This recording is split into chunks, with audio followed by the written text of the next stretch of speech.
100 দিনের জব নিয়ে সিএস বলে দাও।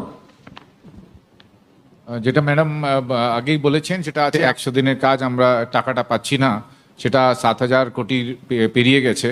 সেটা আছে, সেটা আমাদের যারা জব কার্ড হোল্ডার্স আছে তাদেরকে কাজটা দিতে গেলে আমাদের যে বিভিন্ন দফতরে যে বিভিন্ন কাজগুলো চলছে জেলাগুলোতে, সেখানে আমাদের যারা 100 দিনের যারা জব কার্ড হোল্ডার্স আছে তাদেরকে আনস্কিল্ড যেটা কাজ আছে সেটা এমনি যেটা আমার লোক নিতে হবে, ওর লোক নিতে হবে, এটা হবে না। স্টেট জব কার্ড যারা হোল্ডার্স আছে, যেহেতু তারা টাকা পাচ্ছেন না, তাই তাদের প্রায়োরিটি দিতে হবে। এরকম একটা ম্যাম ডিএম জানেন, বিডিওরাও জানে, আমরা তাদেরকে পুরো গাইডলাইন্স দিয়ে দিয়েছি। তারপরে বিভিন্ন দপ্তরের সচিবরা আছেন তাদেরকেও দেওয়া দপ্তরগুলোকে হয়েছে। আরেকবার বলে দাও।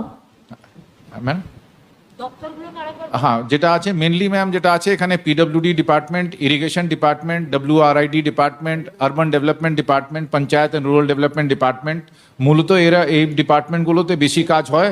তারপরে যেটা আছে আমাদের স্কুল এডুকেশন ডিপার্টমেন্টে বিভিন্ন কাজ হয়, backward classes department, tribal department, তারপরে আছে MSME ডিপার্টমেন্ট, বিভিন্ন যে ডিপার্টমেন্ট মূলত এই ডিপার্টমেন্টগুলোতে, তারপরে পশ্চিমাঞ্চল উন্নয়ন ডিপার্টমেন্ট সেটা আছে। এখানে প্রচুর কাজ নেওয়া হয় প্রতি বছরই, এখনও কাজ অনগোয়িং কাজগুলো চলছে, নতুন কাজও নেওয়া হবে। এখানে একটা নির্দেশ পোর্টালও করা হয়েছে যে কোন জব কার্ড হোল্ডারকে কোথায় কোন স্কিমের এগেনস্ট কাজ দেওয়া হয়েছে, কত দিনের কাজ দেওয়া হয়েছে, কত টাকা দেওয়া হয়েছে, এই পুরোটাই তার মধ্যে কিন্তু নথিভুক্ত করা হবে পোর্টালে। সে পোর্টালটাও ম্যাম আমরা সার্কুলেট করে দিয়েছি।